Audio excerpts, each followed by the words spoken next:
I've decided to treat myself to a wee whiskey, seeing as you're drinking. Is it the Old Moot? Is it Old Moot or Old Mount? I know No, there's this a joke is about that somewhere on the label. Old Moo. Old? Is it called the Old Moo? I think so. Is that how you pronounce it? I think it's Old Moo. But I like to call it Mout because it sounds like filthier. But I think there's a joke about that on the label. Like it's an not Old Old Mount. No. Code word for the wife. It sounds filthy. No, this is I saw it in Tesco. It's called Pulped, so it's like a cider brand I've never heard of. So this is balanced and easygoing, superior Southwest cider. It's quite nice. Well, I'm drinking whiskey. This was airport exclusive that Ali got me for my 30th, and I've still got like 3/4 of a bottle left, man. Aye. So yeah. You don't want to tank it and then get fighty. No. Shouting that you down the whiskey can. Plenty of water. That'll help dilute it. Keep the rage at bay.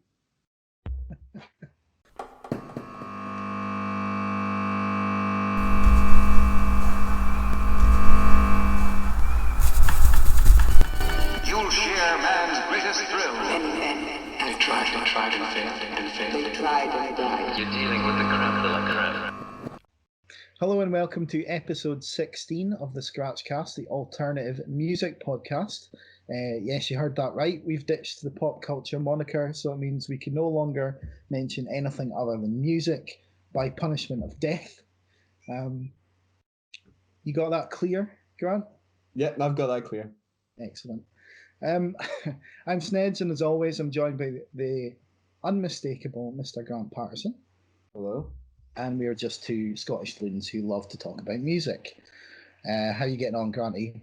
I'm very well, thank you. How are you doing yourself? Not too bad at all. So I'm just going to throw a little bit in here at the start. So we're going to just put like a little bulletin board at the start of the show, and we can throw in anything we just want to quickly mention.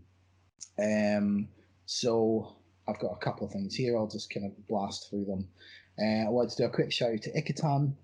Obviously, we did that interview with them. It went up at the beginning of April. So if you want to hear all about the band and their debut EP 2020, which we also reviewed, we've also done more interviews with other musicians. We've spoken to Chad Peck from Powerpop Shoegazers Kestrels, Southern Gothic singer, songwriter Fantastic, and Cosmic Punk's Waco. They're all available in both audio and video formats on the website, Facebook and YouTube, so don't say we're not good to you.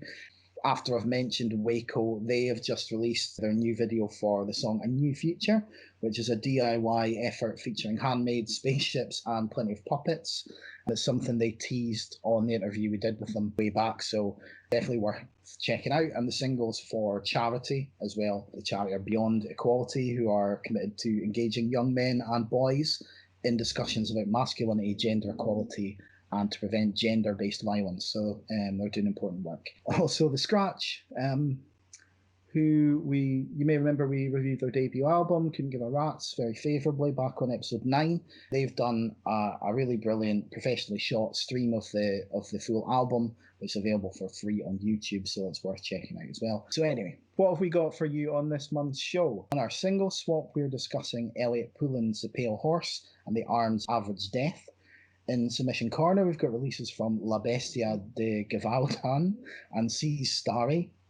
And for our album reviews, we've got Lost Tapes of the 27 Club, the first one from Andy B in the World, Fiona Liddle's Cover to Cover compilation, and Haram from Armand Hammer and The Alchemist. Are you excited for this one, Grant? Yeah. I think we're going to be covering quite a lot of really good albums.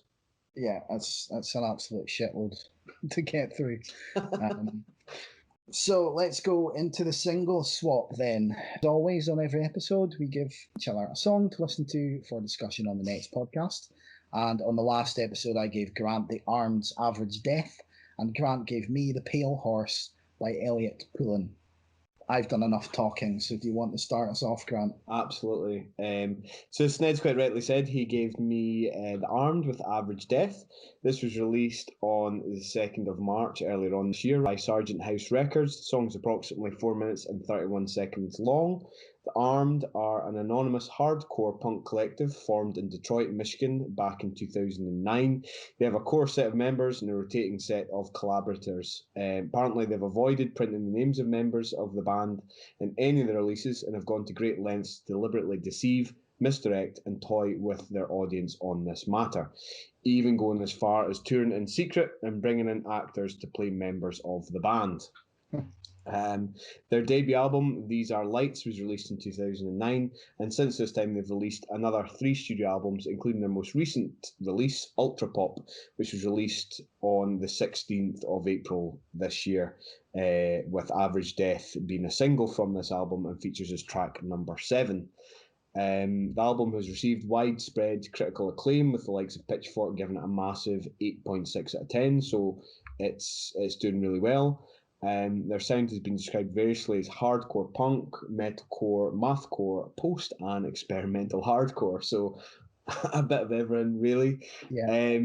Having never heard of them, I wasn't really too sure what to expect. I know you gave me a bit of a heads up in the last podcast that we did, Snedds. But the song itself its opening bars open with this kind of discordant string section before the track explodes into this pulverizing and punishing electronic drum beat, which plays over the top of the rest of the song's instrumentation to what I've described as a devastating degree. And I'm afraid it's something that I just couldn't get past, to the point where that's all I really heard. Okay. And I have listened to it a few times. I actually listened to it just before we sat down to record. If I sit down and listen to it hard enough, that there are elements in the track that I think I would have liked. You know, I quite like the vocals. There was, the vocals themselves are quite difficult to decipher. They're kind of distant and muted. I can only really pick out the odd word here and there. But it was more the melody that I quite enjoyed. There was times where I thought the bass really stood out as well.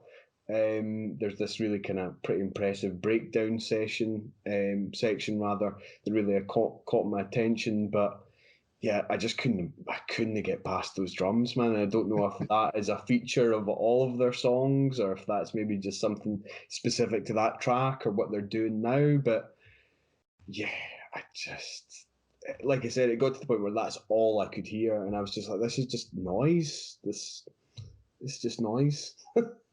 I kind of thought that when I listened to a bit of their previous album, when that came out, I kind of gave it a kind of customary listen, and it was just a bit too much, and I didn't really go back to it. So then, when the singles started coming out for this, I was interested to hear them, and I totally get what you're saying about the kind of wall of sound of those drums. Yeah, that's a good way of explaining it, actually. It's hard to listen to, and on first listen, I struggled with that as well, and probably with a couple other listens afterwards. But I think it's just because it's so like densely layered, and you've got like all sorts of stuff going on, and the vocals kind of get buried a little bit, well, a lot actually. But I don't know. It's pretty cool. Like, it is hard to pick the stuff out, but once you start kind of hearing it through all the kind of noise, it becomes really quite engaging. Like, the more you listen, the more things jump out at you, and there's like these like wailing backing vocals. It's a really cool bass growl that like bridges the chorus with the verse, and just little nuances like here and there throughout the song, and like there's a section about 3-minute mark where there's just like the kind of razor guitar riffs that they come in and become a bit more obvious, and there's like a really urgent guitar lick that repeats until that chorus comes back in, and it's I just think it's a really cool song, but it is pretty like brain melting. It's intense. It's very intense, which I think makes it difficult to. I don't think it would be as intense if it wasn't for the drum. Yeah, and the drums. It's not like it's not like some of the other bands that we've covered in the past. Like it's what was that band? What are they called again? Anal Nathrak. It's not intense like that, if that makes sense. You know what I mean? Yeah. But they never stop. They just always keep going. I think when I introduced this on the last episode, I mentioned Code Orange.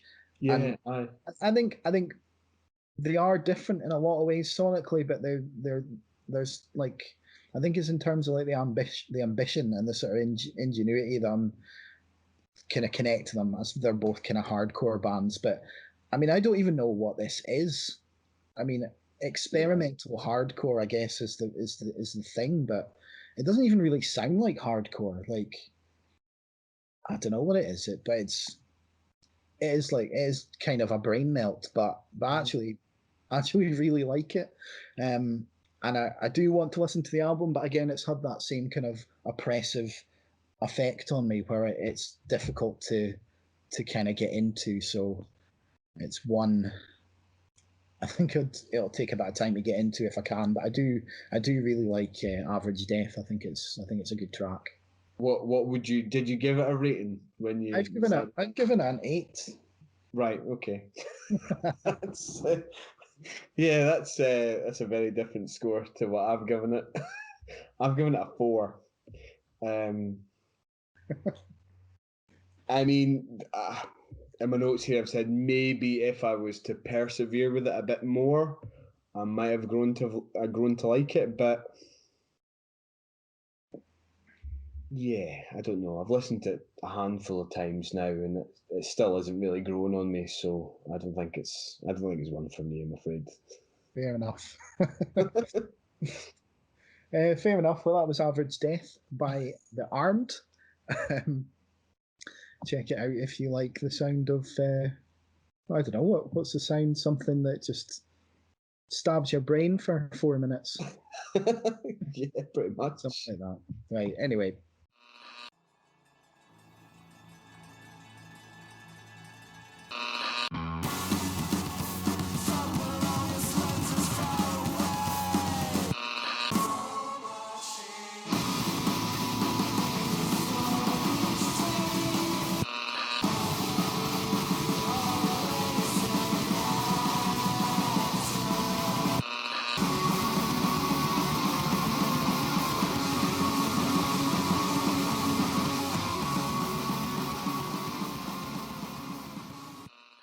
So the song that Grant gave me was The Pale Horse by Elliot Pullen.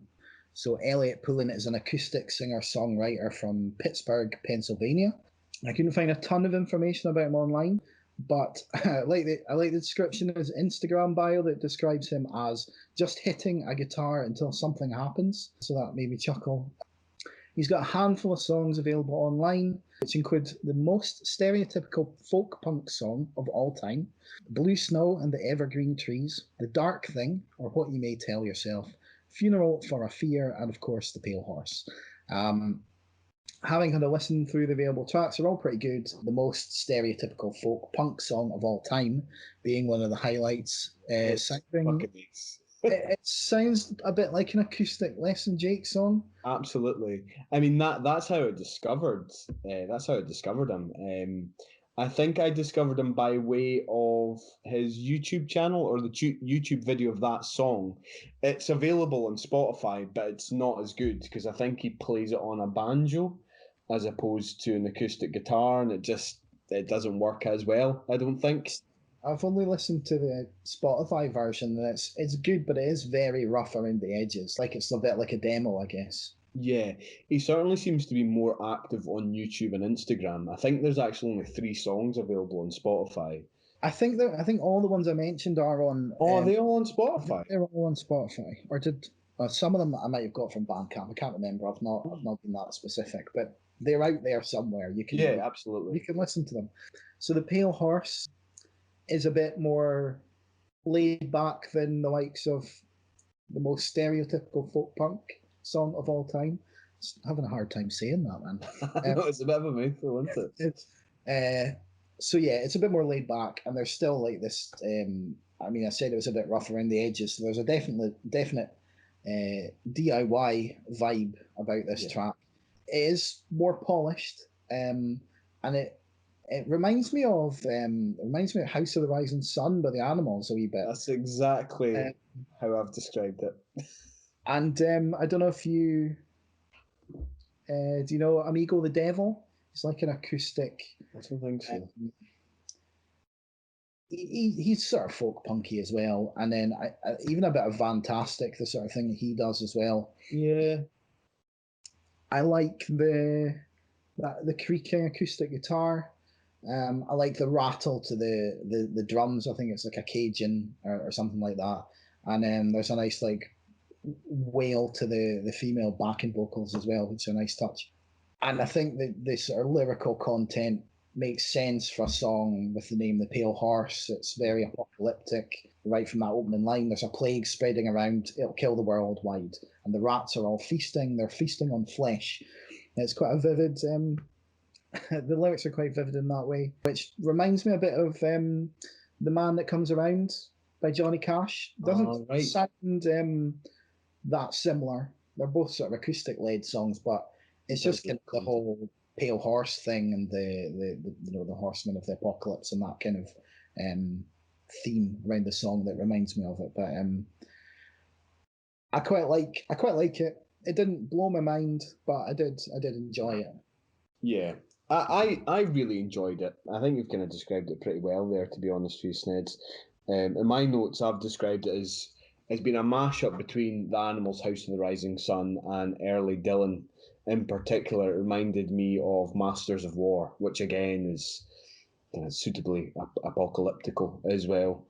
And being a fan of Dylan, yeah, this was right up my street. There's a good Masters of War is a song that Pearl Jam cover quite a lot, and there's some good live versions of Masters of War. That's actually how I know that song. All right, okay.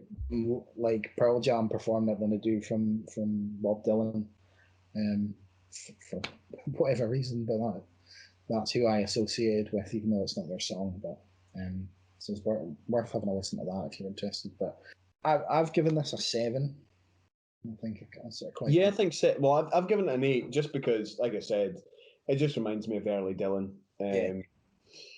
So yeah, I think 7 or 8 it's fair.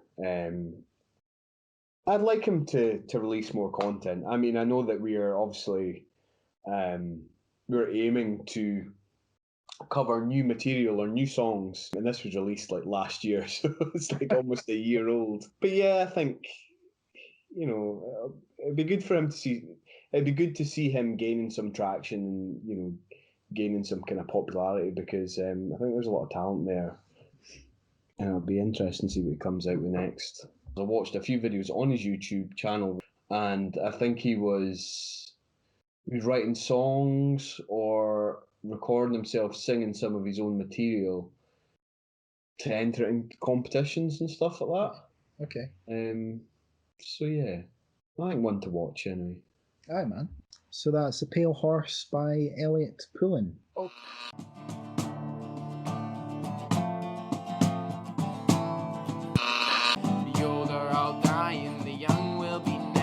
While the rats are all feasting, they feast on the flesh. The captain is blowing holes into the hull, while the air is infected and the sky's going dark. We can't see the sun, we're all staring down the barrel of a gun. While the raven of pestilence soars through the air.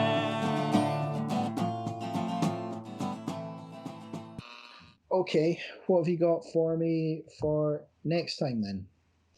I have Unsmart Lady by Dry Cleaning. Okay. Have you heard of them? I've heard of Dry Cleaning, yeah. I don't think I've heard Unsmart Lady, though. Right. It was released on the 30th of March on 4AD. It's very much a 4AD song and a 4AD band and artist.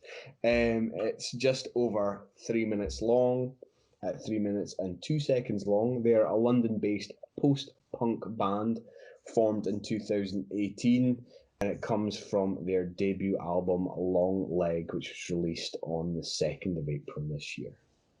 And it was recommended to me by one of our close friends, or mutual friends rather, Mr. McInnes. Oh, awesome. I have heard some Dry Cleaning. I don't think I've heard that one, and I quite like them. Man. Cool. Okay, so that was Unsmart Lady by Dry Cleaning. What are you hitting me with? I have got Omega Water by Lonewolves in Paradise. Okay. And actually, this could have been a submission corner because the guy just sent me it like a couple of days ago. I think he'd emailed me before saying we've got these 3 songs out or whatever it was. Check out our music, and I kind of sat on it.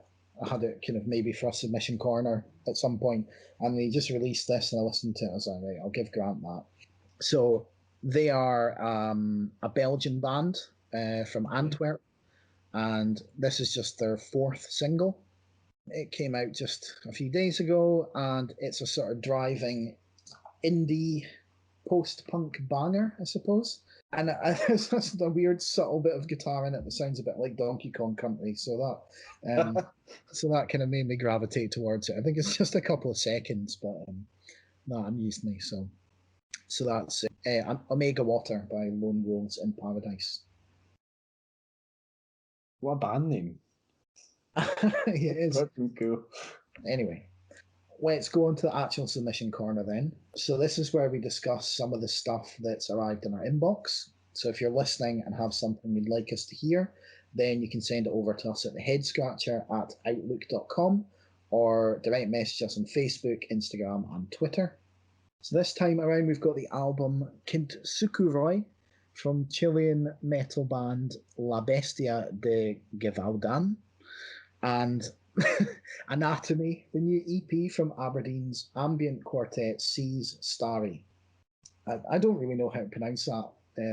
Well, neither do I, but I think you probably did a better job than what I could do. So, but before we actually get started on the reviews, I wanted to mention that both of these albums are released on Ripcord Records, and they're a Scottish label. They're based in Glasgow, I think, and they specialise in sort of post-rock, post-metal, black metal, that kind of thing.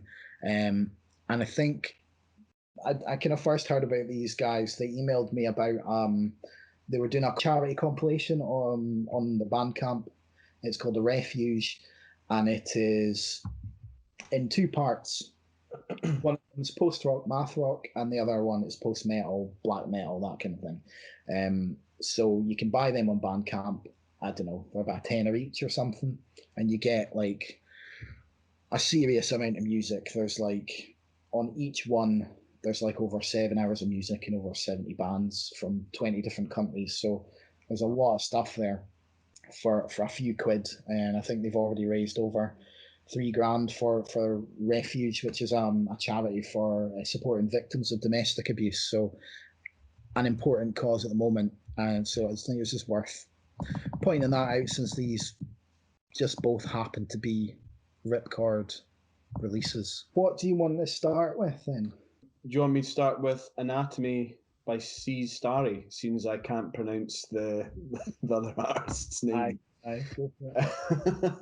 So this was released on the 15th of April earlier on this year. It's the band's 2nd EP to date and contains 4 songs. It's approximately 28 minutes and 1 second long, and was released digitally by Make That a Take Records, and the Snedds quite rightly said. It was also released as a CD by Ripcord Records. The band themselves are from Aberdeen, or Aberdeen for those who are in the know.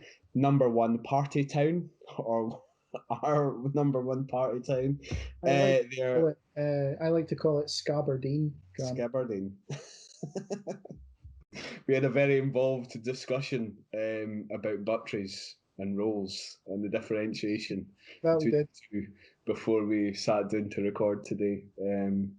Anyway, and how each buttery is equivalent to 10 packets of crisps, apparently. So there you go. And you've eaten 20 packets of crisps today? Not today. I think it was the last day that was up. So yeah, my arteries are suitably clogged. Anyway, so these guys, they are self-described noisy, kraut, psychedelic, ambient-inspired four-piece band. They formed in 2010 and have previously released 2 full-length albums, the first of which, Taito Alpa, was released on the 6th of the 7th, 2014, and Triangle Teeth was released in September 2018. I haven't had enough time to really delve into their back catalogue. However, this EP has certainly given me a taste for it. As I was poring over their Bandcamp and Facebook page when I was doing my research for the podcast, I found myself getting excited at the prospect of seeing live music again. This was a really enjoyable EP. I really enjoyed it. And I think these guys would be amazing to see live. I mean, as for the music, you know, they more than live up to their description. The first track on there, Skull Tone Skull, is just over the 5-minute mark. It's a bit of a slow burn, but it really pays off in my opinion. There's this guitar riff that's played over and over again, whilst shrill and ethereal shrieks and shrill electronics warble away in the background. However, the vocals just explode onto the scene around about the 3-minute and 30 mark. It's a pretty big moment in the song, in my opinion. It's got this real kind of stoner drone rock vibe to it, which I really dug, having been a fan of the likes of the Black Angels and Black Mountain in the past. What were your thoughts on the opening track, man? Yeah, I think it's really cool. Like you say, it is a slow burn. Yeah. It's like a quite dreamy, moody piece. There's like these laid back clean guitars, the sort of bending clean guitars. It's a nice gentle rumble of the bass. There's a wee tinkle of xylophone in there. Yeah. There's these soaring electronics that kind of puncture the atmosphere of the song, and there's a layer of grime that kind of starts to creep in the form of like fuzzed up guitars before the vocals come in. And yeah, it's a good moment when the vocals come in and they've got like just a nice level of like bend and twang to them. And I think the backing vocals that come in at the end are really good too. So yeah, it's a pretty awesome kind of intro into the kind of next 2 tracks, which are a bit more like, they move more into the like realms of alternative rock. Yeah. As well. I've described the second song, Stabbed in the Eyes, as having this really infectious math rock-esque feel to it before they kind of starts to layer up in texture and depth as this kind of song progresses. As far as I'm aware, it's a purely instrumental number as well. I don't think there's any kind of vocals in it. Or if they are, they're kind of distant and kind of muted and you can't really make them out. But I don't think there is any. Again, really enjoyed this track as well, particularly that kind of punchy bass bridge section at around the kind of 2-minute mark. As for the third song, None the Wiser, I would say that's kind of perhaps the brightest song on the EP. I don't know if you would agree. Yeah, but I've also written here, I've kind of written a couple of things in that it reminds me, like the riffs on it remind me of like late 90s Pearl Jam. Right. And there's like, but there's also these like manic, offbeat call and answer vocals and like a drilling bass sound that reminds me of that Bats album we covered. Like, I was really into that Bats album, and there's just something about parts of that song that is, I think it's just the intensity. It's not as heavy as Bats, that's for sure, but there's, I think it's just that, definitely that sort of drilling of the bass and the back and forth on the vocals. It's, yeah, I really like that. Didn't you think the vocals were a bit like Cheek Face in a way? There was a kind of slacker kind of feel to it at times. Aye, definitely, which is where I kind of get the sort of alt rock kind of thing. I think there's bits like on None the Wiser. I think there's like guitar licks that sound like early Pixies and stuff like that. Yeah. Going back, Stabbed in the Eyes for a second, the intro of that I thought sounded quite a bit like the Coriky album that we covered last year, in terms of the actual tones of the instrument. And at times there was a sort of jam-like kind of feel to it, but it's also like these really cool sort of Queens of the Stone Age style guitar squeals in there as well. It's really quite cool. What did you make of the fourth track, New Ruins? I mean, it's long. It's very long. It's just over 12 minutes long, in fact. I've written a concentration challenging 12 minutes, which I think, you know, it brings back some of the sounds from the first track and like adds in some kind of sporadic haunting vocals. The drums are really engaging, like probably the most impressive part of the song. They're just kind of drilling away, cymbals crashing, the patterns change up throughout. It's easy just to get lost in the drums for 12 minutes. Like it is like any song that's long. It can be difficult to keep your attention when it sort of changes so gradually, but it is good, and it fits in with the rest. It's like you get kind of drawn into it on the first track, and then you've got the more rockier sections, and it kind of drones out again, if you know what I mean. So it works as a kind of lead out of the EP, but it's probably a bit too long. Well, I've said that I was obviously less keen on this number for those reasons. I've said obviously it's not as immediate and engaging as the other tracks on the EP. However, it's far from being a bad song, and I suppose kind of fits in with the whole ambient vibe of the band, and effectively that's what it is. It's just an atmospheric, almost cinematic kind of soundtrack piece. Yeah, it's something that I think I would find difficulty with sitting down to listen to in its entirety, but having it on the background is fine.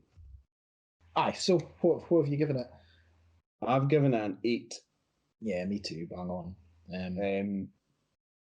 But I did really enjoy it. I mean, I think I might have given it a bit of a higher score if it wasn't for that last track. But like I said, it's not necessarily a bad track, but it's certainly given me a kind of taste to listen to more of these guys. And yeah, I mean, I don't know what their other stuff. I mean, I imagine it sounds similar to this, but like their last album, apparently they recorded it live in like 10 hours.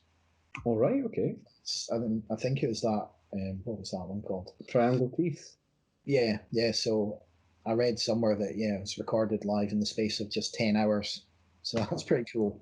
Yeah, man. This one was recorded during lockdown as well. So yeah, I think they've obviously got plenty of ideas and want to kind of push themselves. So be interesting to go back and listen to some of their other stuff. But if that sounds like it's for you, check out the Anatomy EP by C's Starry.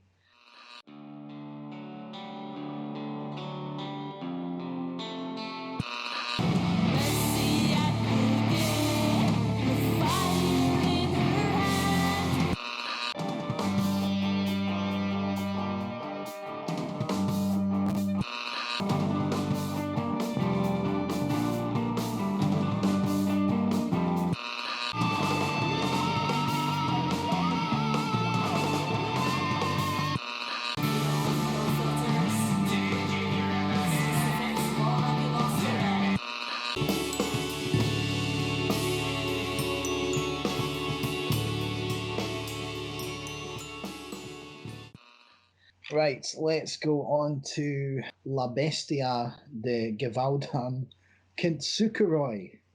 Do you know where that comes from, that La Bestia de Garvadan? I do, but I'm interested to know what you're going to tell me. Is it not like a kind of mythical wolf or dog or something that was terrorizing, is it southern France? Yes. So it's like the Marguerite Mountains of south-central France in the 18th century. So whether it's mystical, whether it's mythical, mythical, or whether it was real, who knows? But it's almost like, I think I read that the sort of the lead member of the band had read in like a werewolf magazine about the beast of Gevaudan. A werewolf magazine, and it's like a wolf dog hybrid or something. I think because I was reading about it on Wikipedia, and I think it said that the one theorist suggested that it might have been a wolf, and was it bull mastiff cross or something like that? Okay.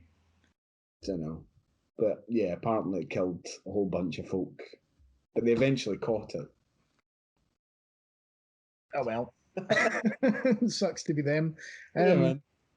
So it's quite a fitting name for a band because they are at times very heavy. They're a sort of avant-garde metal band from Chile. And the band features Alonso Bustamante on drums. I hope I'm getting that right. Eduardo Roman on bass and Diego Yanez Aguilera on guitar, vocals, and programming. So this is their Kinsukuroi is their second full-length album. Follows 2013's Triador and the EPs Holler, also released in 2013, and Feral, released in 2015. The album was originally released in July 2019, so it's not new, but it's since been re-released by Ripcord Records on the 15th of January 2021, and that was a physical release on cassette. I think that release has got a couple of extra bonus tracks, which we don't have access to, so we won't cover them. But I don't even know what they're called, to be honest with you. I haven't written that down. But Kinsukuroi it's just 7 songs, but it still runs about 45 minutes. And the opening track is the only track that is less than 6 minutes long. So these are fairly long songs. You could probably just about pigeonhole them as post-metal, but I think avant-garde metal probably covers it because they do incorporate that sort of signature elongated, drawn-out long passages that are associated with post-rock and metal, but they add in all these atmospheric electronic elements, shoegazy instrumental passages, post-hardcore elements, and even sort of death metal adjacent growls. So I think this is a really cool release. What's your thoughts on it, Grant? I really enjoyed it, particularly the first track that you said, Caracal. I felt as if that was kind of similar to the opening track on the Anatomy EP. Again, that was another slow burn that it really kind of pays off. There's a lot of depth and texture to a lot of these songs. A lot of really interesting little bits, particularly kind of like the second track, whose name kind of escapes me. Animateria, I think. Animateria. So they have this really, they kind of utilize this really interesting, quite loud dynamic in the form of like crashing cymbals and a furious kind of drum performance with these really desperate sounding guitars, which kind of fall away around about the kind of 40-second mark, and then we're treated to what sounds like a kind of glockenspiel being played, which I just thought was quite interesting, quite unexpected, and that this kind of quite loud dynamic is played out again throughout the course of the track, and then laterally we're kind of treated to the quintessential kind of metalcore vocals, similar to the type of thing that you were kind of just describing there. But yeah, I really enjoyed this album. There was a number of times where I was just totally caught off unawares, like that, for example, and also on the fourth track, having read that they were a Chilean band, you're kind of we're treated to what I've described as blatantly Scottish vocals in the form of a guy or artist called Oliver Melville. So that was a bit out there. I was really taken aback by that as well. It's like I'm listening to a Chilean metal band. You don't expect to hear, like you say, a blatantly Scottish accent out of nowhere. And I don't know the guy Oliver Melville or his band or one of his bands, 100 Black Kites. I don't really know anything about them, but that is a really cool song actually. What Will Be Beyond. It opens with a sample from the 1939 version of Gone with the Wind. Okay. So it's got that kind of I've not written the quote. I can't remember what's the quote. Frankly, my dear, I don't give a damn. Okay. It's got that famous line in it. But it kind of launches into like a stomping drum beat and these elongated guitar licks.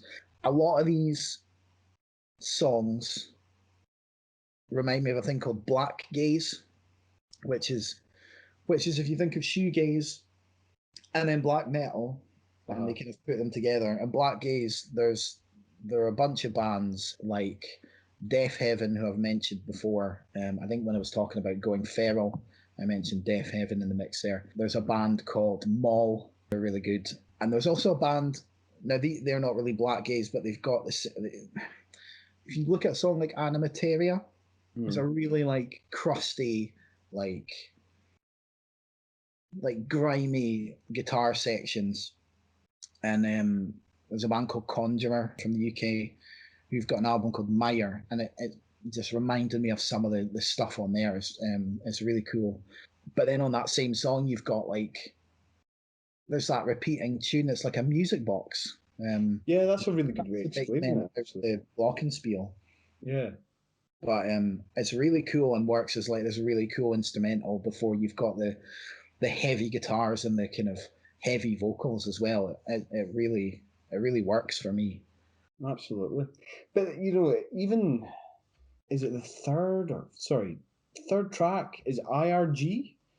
Yeah. You know, they kind of bring in elements of what I've described as like a kind of post-punk, almost new wave aesthetic. The drums kind of take on more of a kind of electronic and synthesized feel. And that was probably one of my most favourite tracks of the album, to be honest, for that reason. Just really stood out. Aye, there's like the bass that comes in at the halfway mark of that song is brilliant. Apparently the song features a guy called Eric Quake, or Quack, of This Quiet Army, who are like apparently are pioneers of the experimental scene in Montreal. I don't know anything about them, but I'm sure I read that on the notes on the album somewhere. But yeah, it's like it's almost like a palate cleanser after the intensity of the previous track. So there's a lot of cool stuff going on this. I mean, there's the song Gigante de Piedra. I don't know what that means. Is that giant feet or something? Like enormous feet? Possibly.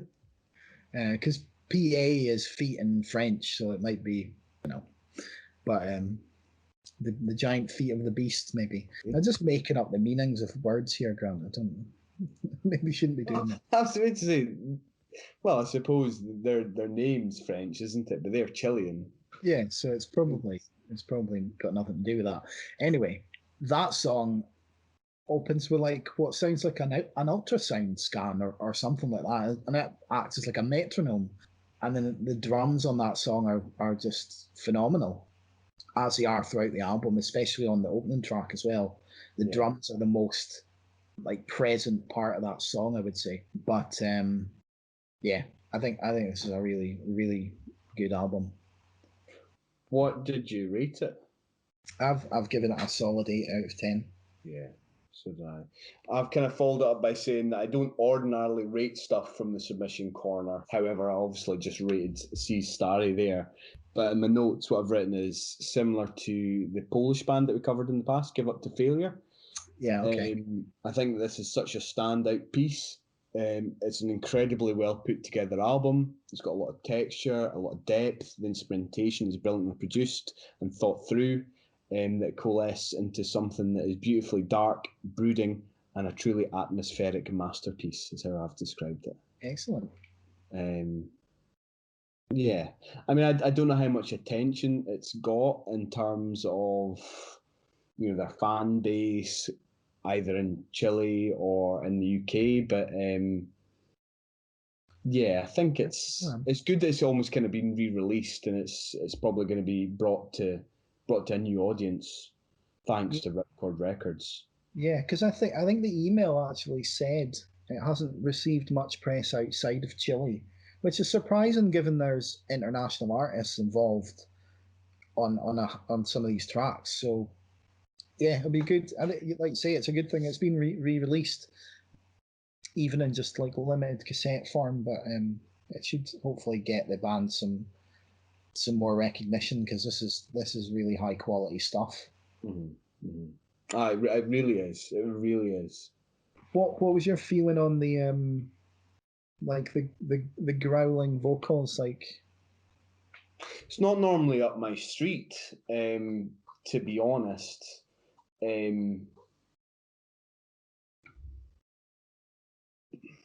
I didn't mind it. You know, it's like I said, it's not normally my thing. It's not normally my wheelhouse, but everything else was so good that it didn't really bother me. Aye. I only asked because I know that's not normally your kind of thing, so I was just curious. But the rest of the elements are so strong that it didn't really matter. Yeah, more than made up for it. That's great. So that that was Kintsukuroi by La Bestia de Givaudan.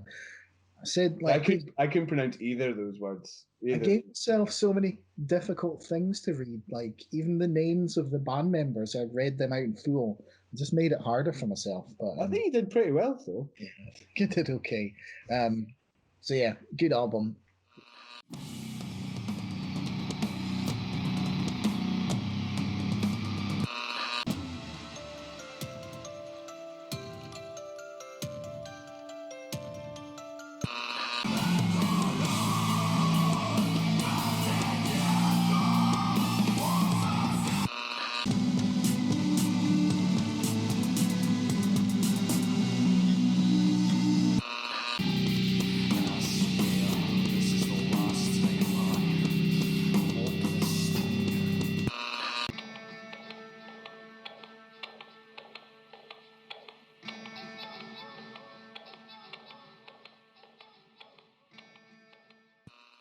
Right. That's us on to the album reviews then. Yeah, man. So are we just going to go for chronological order? Yep, let's do it. That would make sense. So start with Lost Tapes. So now we're going to be looking at the Lost Tapes of the 27 Club from Over the Bridge. This was released at the start of the year on the 15th of January by Toronto-based mental health charity Over the Bridge. Over the Bridge are a charity that aims to provide help and support to people working in the music industry who may be struggling with mental health and addiction issues through online peer support and recovery-focused and educational workshops. This album was created as a means of highlighting the problems that exist within the music industry. On their website, they discuss how, as long as there has been popular music, musicians and crews have struggled with mental health at a rate that far exceeds the general population, and far from being ignored, has been romanticised with the creation of the likes of the 27 Club. In an article that I read online on Rolling Stone by Corey Grow from the 2nd of April, Sean O'Connor, one of the board of directors at Over the Bridge, described it as being seen as something that is in some way intrinsic to musicians' art or their genius, and described it as being viewed as authentic suffering. The 27 Club are, for those of you who aren't aware, are a collection of popular musicians and artists who have died at the age of 27. Most notably Brian Jones, Janis Joplin, Jim Morrison, Kurt Cobain, and more recently Amy Winehouse, although there are numerous others. For example, the bassist from Viola Beach, Thomas Lowe, is in there, as is the actor Anton Yelchin from Star Trek and kind of numerous other things, both of whom passed away in 2016. The album itself was created using Google's artificial intelligence AI program, Magenta, which learns how to compose in the style of given artists by analysing their previous work. The staff at Over the Bridge submitted songs in the form of MIDI files. The program then picks out the artist's most notable rhythmic choices, harmonies, and then comes up with a finished product. And basically the staff then picked out the best bits from each of these and then spliced them together. I believe, from what I read, they submitted between 20 to 30 MIDI files for each artist and then brought in singers working in tribute acts to do the vocals. All right. So the album is 4 tracks long and clocks in just under the 13-minute mark at 12 minutes and 22 seconds long. So it opens with The Roads Are Alive, which is of course a homage to Jim Morrison. Jim Morrison was the lead singer of the band The Doors, for those of you who aren't aware.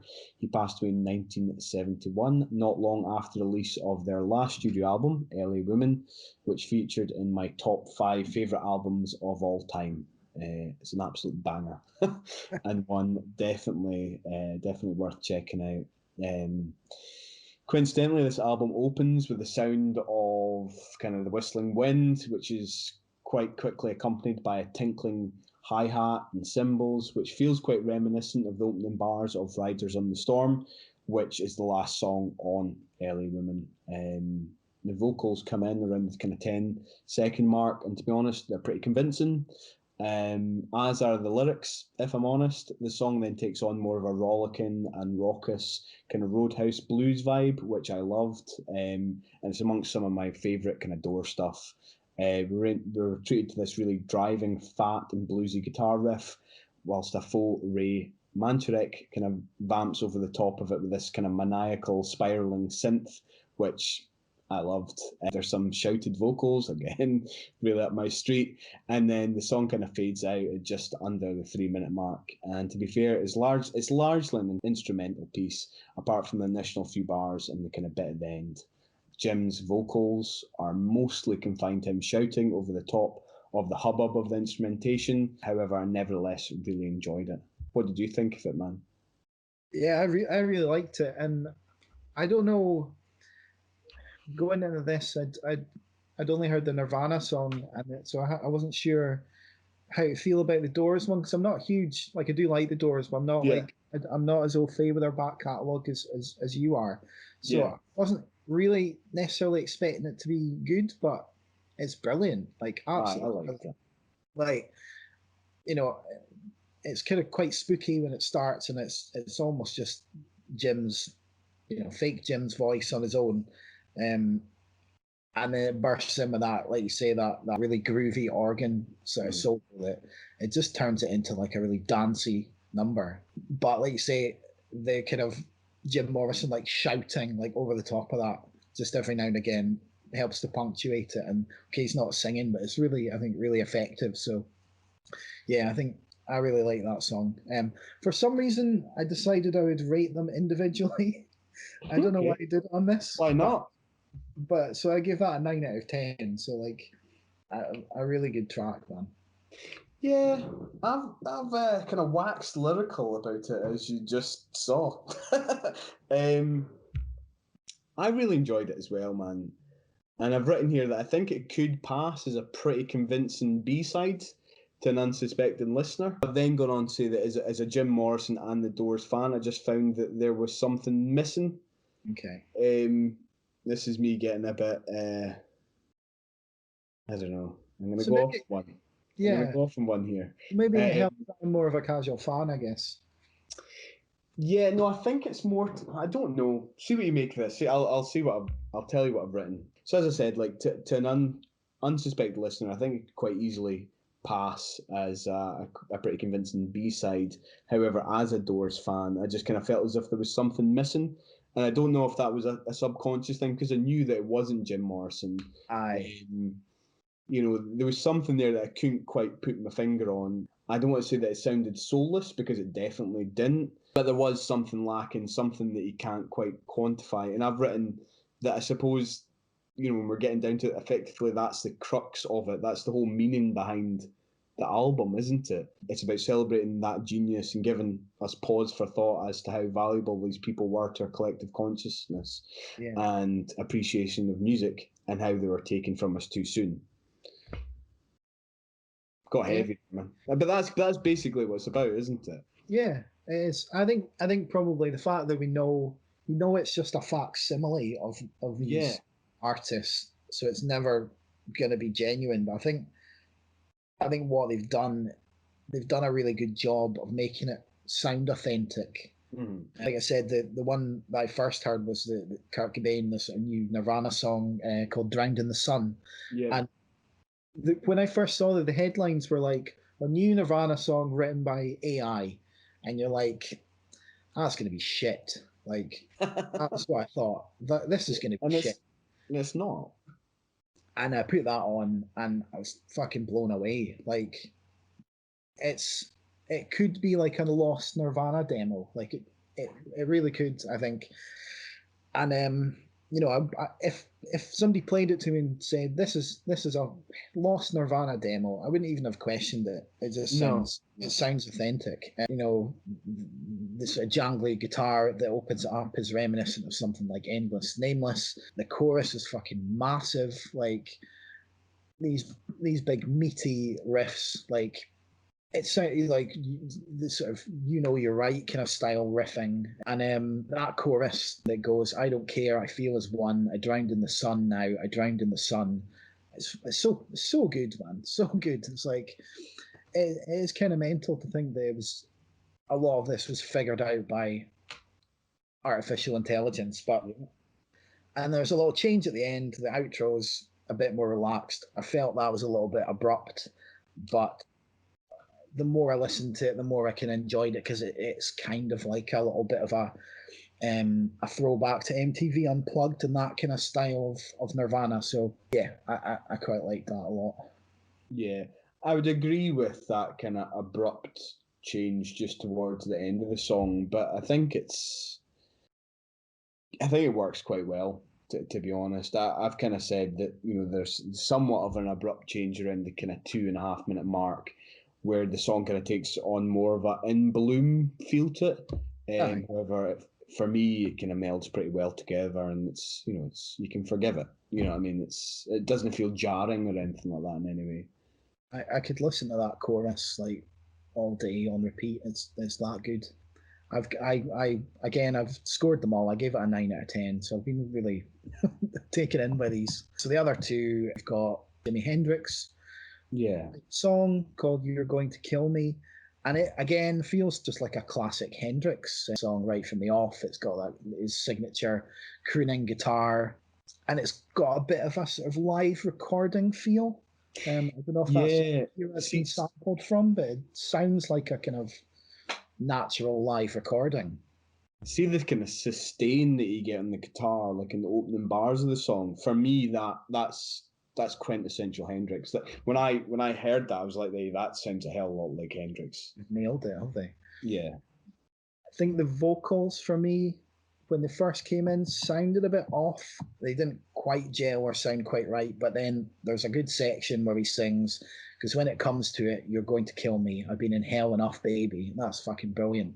And just launches into one of those stabbing guitar licks that Hendrix is known for. So again, it's really good. There's nods to the likes of Foxy and Purple Haze and Voodoo Child, and you know, it kind of sits nicely alongside those classic songs. So again, I think it works quite well. I gave that one an 8.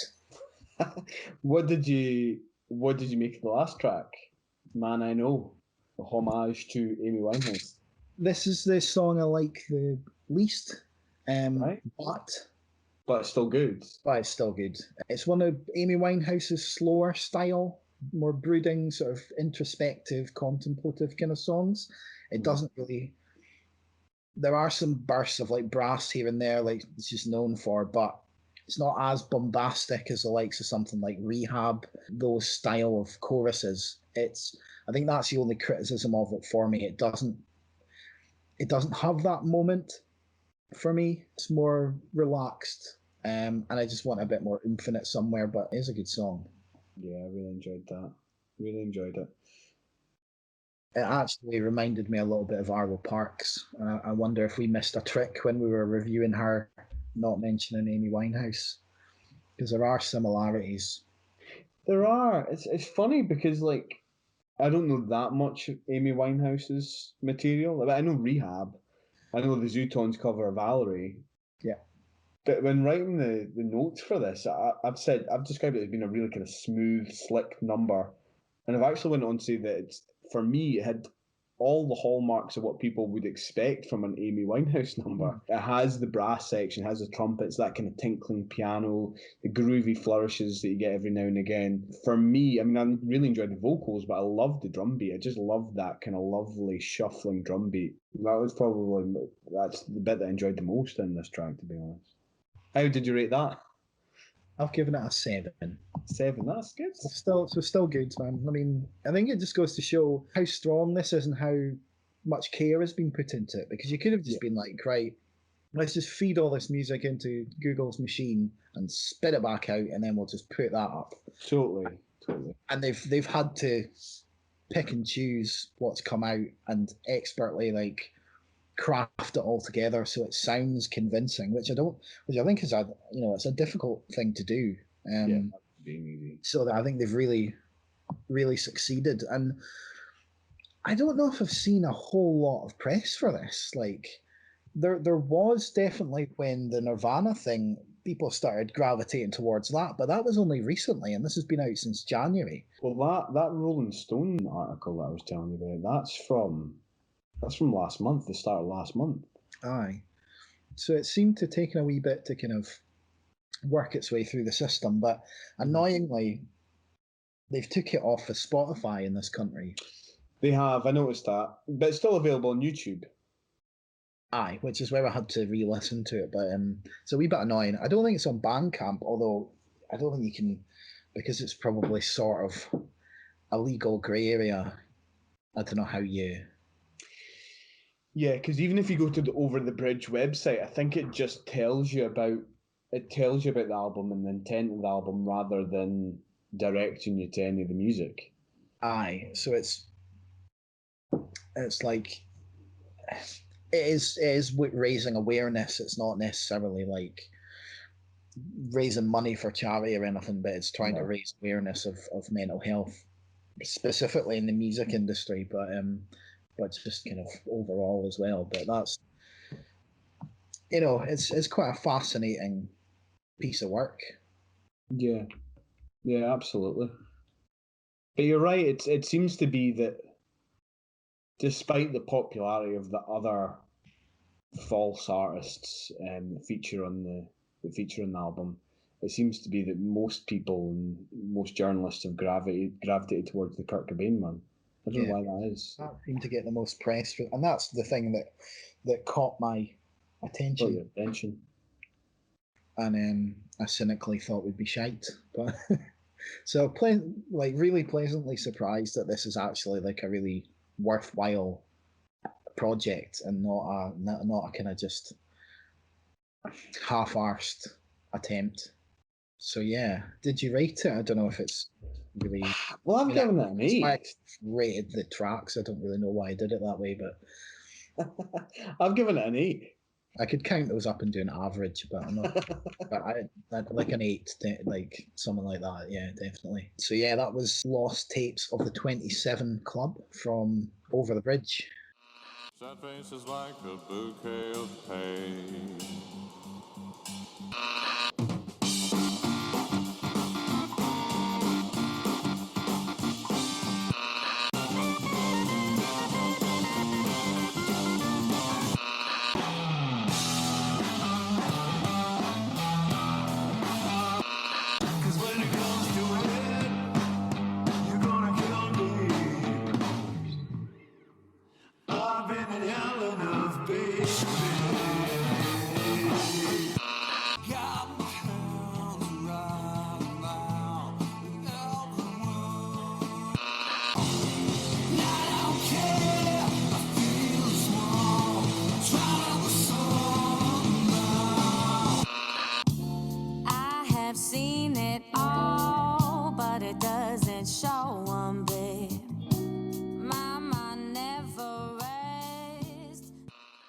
Okay. Do you want to take this one as well? Because it's Andy B in the World?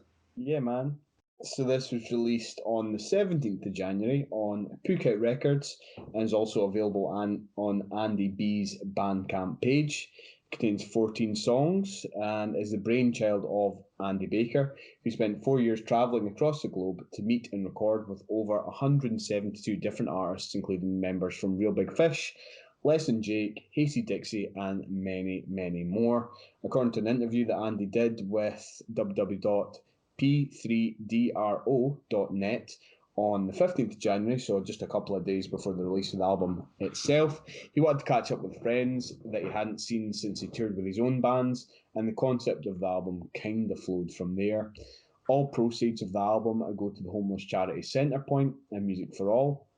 I was lucky enough to get my hands on a digital copy of the album, which is available on Andy B's Bandcamp page. However, there was a limited run of vinyls available in either teal, I think there was maybe 1,000 copies released of that, or orange and white, and I think there was a lot less of those released, possibly only 250, that came complete with a 12-page booklet with handwritten credits for each of the artists, lyric sheets, and countless photos from Andy's travels.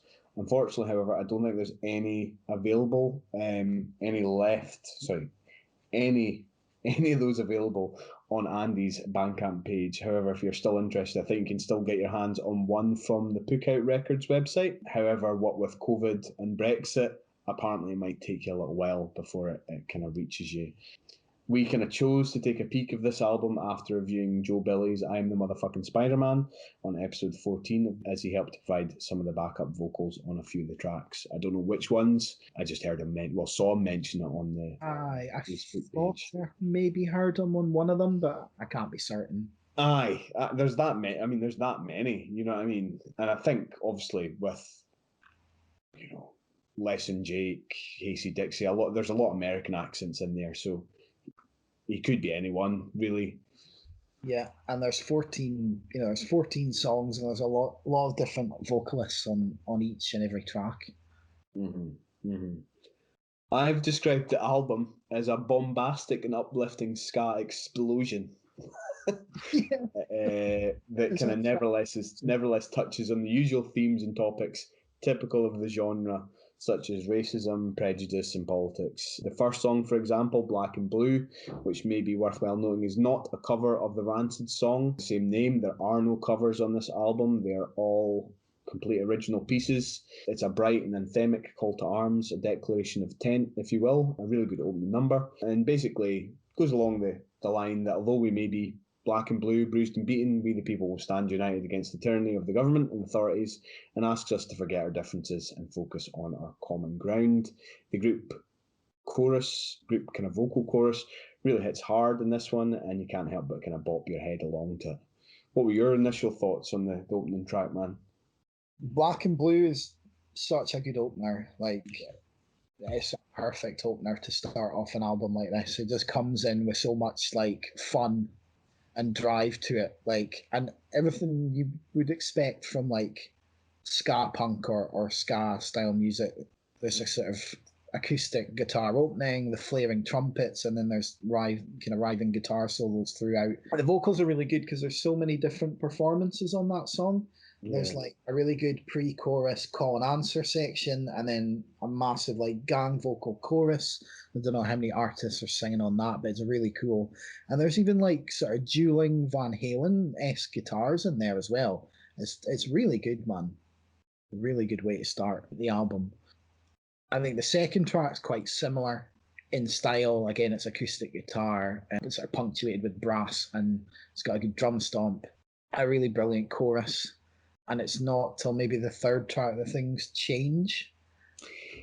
Yeah, I mean, yeah, I would agree. The only thing I will say about the second track is, so the second track's called Something's Out. I really enjoyed the guy's vocals on this track. It reminded me a wee bit of John Rias, the lead singer from Rocket from the Crypt. All right, okay, I never Yeah, thought. there was just certain words, certain inflections. It felt as if it had this kind of sort of traditional, almost kind of Americano rock and roll quality to it, which I really liked. But yeah, I would agree. The second song pretty much kind of flows more or less along the same sort of vein as the first track, and it isn't until about kind of track 3 or 4, with track number 4 being Frantic, that we see a bit of a change in direction. Yeah, like Protesting brings in a little bit of country to it.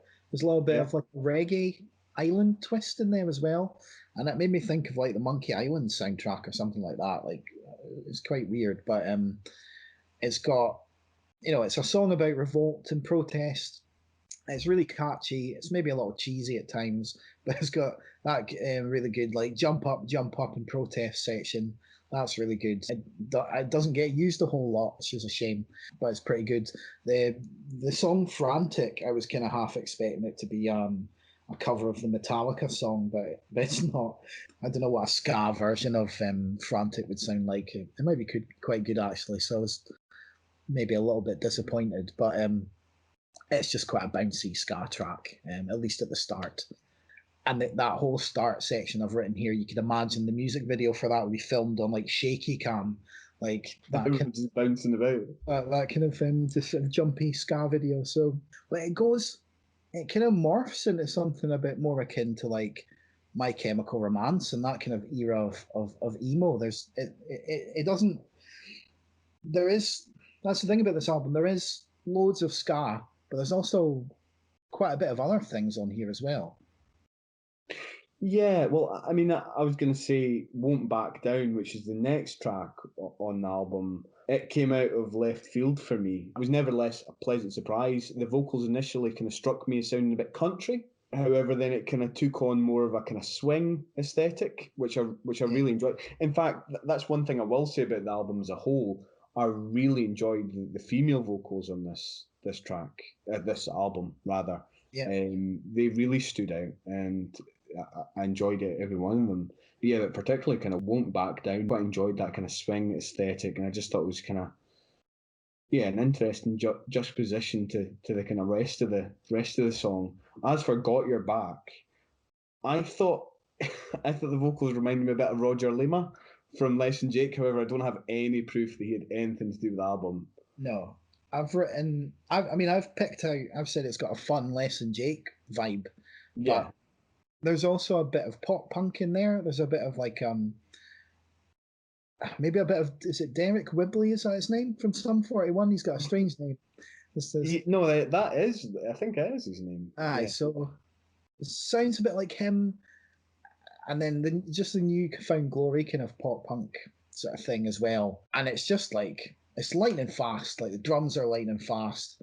And it's just a really driving, fun track with really good vocal melodies. And there's a weird kind of spoken word, almost rapped section towards the end that's okay. Mm-hmm, mm-hmm. Yeah, another kind of standout track for me was, I think it's because ska and kind of post-punk were such a big part of my kind of formative years.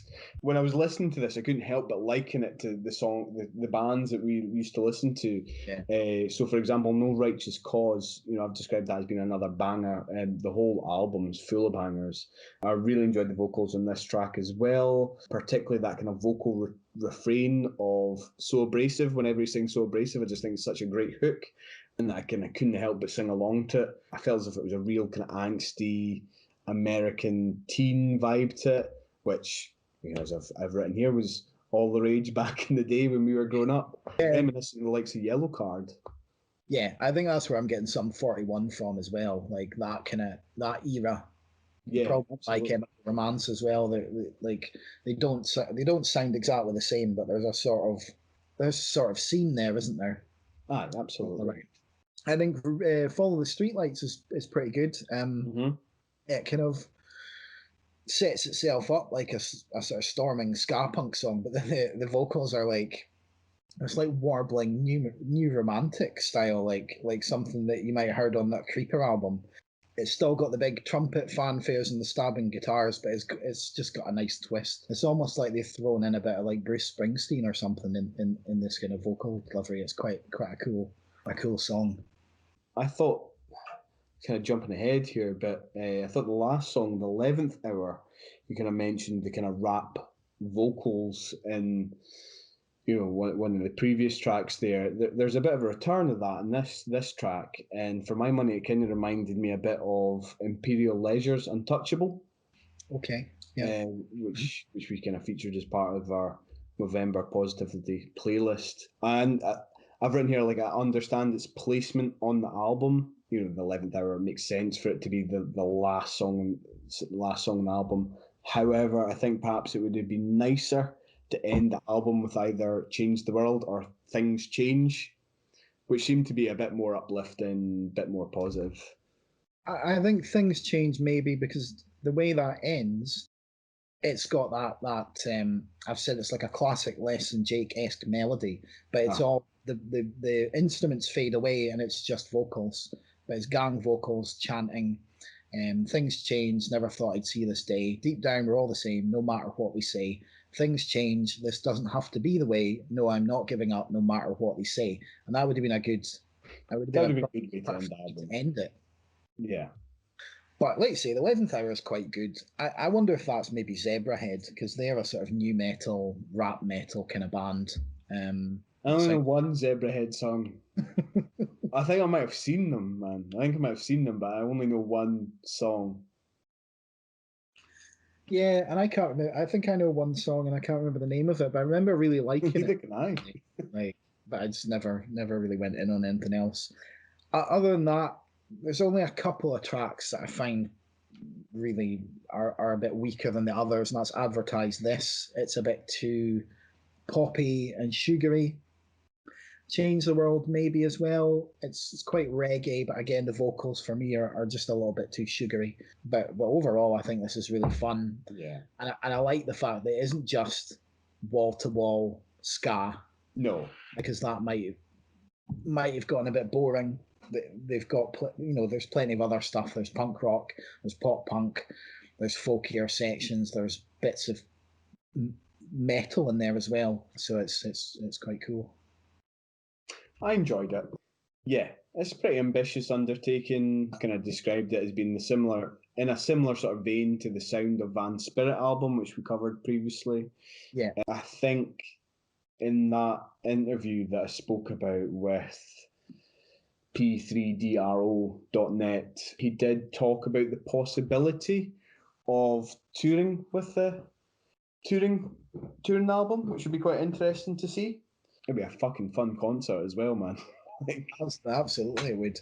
I mean, you could perform these songs. You wouldn't have to get all the same artists back, but it could definitely be. Well, I think it would just change. It would just change constantly wherever he is at the time. Yeah, just have loads of guests on. That would be pretty cool. Yeah. But yeah, these songs live would be great fun. Yeah, and given that it's called the first one, leads me to believe that he's probably going to do more further down the line. Yeah, it should be good. But it's a big undertaking. So absolutely, especially the now, where it's a bit unsafe to travel. But yeah, hopefully in the next wee while things will get back up and running. Cool. I gave this an 8. Yeah, man, I was the same. 8 out of 10. If you're a fan of all those bands that we talked about previously, Yellow Card, Sum 41, My Chemical Romance, Less Than Jake, Real Big Fish, Sponge, Casey Dixie, not so much. I mean, I don't know where they really came into it. There are some, there's some acoustic. There are some strings, but yeah, nothing that really sounds like Casey Dixie. No. Yeah. Okay, so that was the first one by Andy B and the World.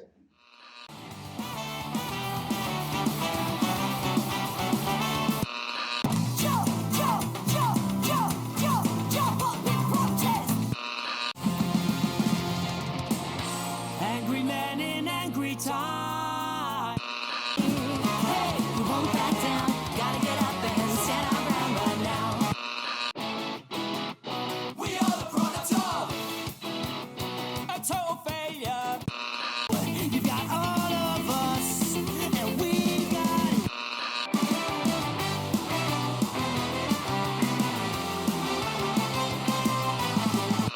Things change. Never thought I'd see this day. Deep down, we're all the same. No matter what we say, things change. This doesn't have to be the way. Yeah, I'm not giving up. No matter what they say. Right, where were we? cover to cover. Yeah. Okay, so the next album is Cover to Cover, which is a compilation put together by Edinburgh-based artist Fiona Liddle. So Fiona Liddle first came to our attention when she featured on the Jack Hinks song Jigsaw. We reviewed that back on episode 13. On that song, she provided gorgeous backing vocals and played some really striking violin parts. So Fiona performs her own music as Fiona Liddle. She regularly collaborates with other artists. She's part of the Scottish electric duo Geist. No idea how you pronounce that either. She also does her bit to promote other artists with her Local Heroes playlist and her Shout Out Saturdays videos, where she gives a shout out to some fantastic new music and artists. So this album was conceived to highlight and combat the underrepresentation of women in music, and it was inspired by the gender imbalance in Spotify's largest Scottish music playlist. So cover to cover then is an all-female compilation of Scottish musicians performing cover versions of each other's songs. All proceeds from the album are being donated to Scottish Women Inventing Music, which is a charity committed to achieving a level playing field for women and pushing for gender equality across the music industry. So the album to date has raised well over £500 for that cause. So that's pretty good going. You can purchase it on Bandcamp, and obviously all the proceeds go to charity. There's also, which is handy if you want to kind of compare the tracks when you're listening along, there's a cover-to-cover playlist on Spotify, which is all the original versions of each song, so you can kind of jump back. Or what I did was I jumped back and forth between Bandcamp and Spotify and compared the tracks together. So, and the way the track listing works is that each track on the album is a cover of the succeeding artist. So the first track is from Geist, it's Lipstick Queen, which is a cover of an artist called Jen Ella, and it is then followed by Jen Ella covering the next artist, and so on and so forth. So Lipstick Queen, I really like. It's got this like woozy, dreary electronic warble. It's Fiona's vocals on there are really gloomy and deep, and they just kind of cut through the darkness. It feels a bit like a soundtrack to like a late 90s or early 90s movie. Like sounds like it could come off the soundtrack for The Beach or something like that. It's when you compare it to the original, it adds a bit more drama to what is just an acoustic song with Queen guitars, and that's really good in its own right. So straight from the first track on here, I'm kind of really impressed. So what about your thoughts, Grant? Yeah, I think it's a really cool album, and I would agree with you there. The first track immediately caught my attention. It's interesting that you say that it reminded you from, say, a movie from, or the soundtrack from a movie from like the 90s, like The Beach. For me, it reminded me of something you might have heard on the soundtrack to the 2016 Nicholas Winding Refn movie, The Neon Demon. All right. So yeah, it was right up my street, and similar to yourself, really enjoyed the juxtaposition between Fiona Liddle's luscious, almost ethereal vocals with those rising electronic soundscapes, particularly during that bridge at around the kind of 2-minute mark. It just feels as if it kind of builds in intensity until it almost fills the room. I just thought it was epic. I haven't listened to the original, so I couldn't tell you how it compares. But yeah, instantly fell in love with this song. So the original has got like the same melodies, like the melody that's in sort of electronic melody that runs throughout Geist's version. That version's played on guitar.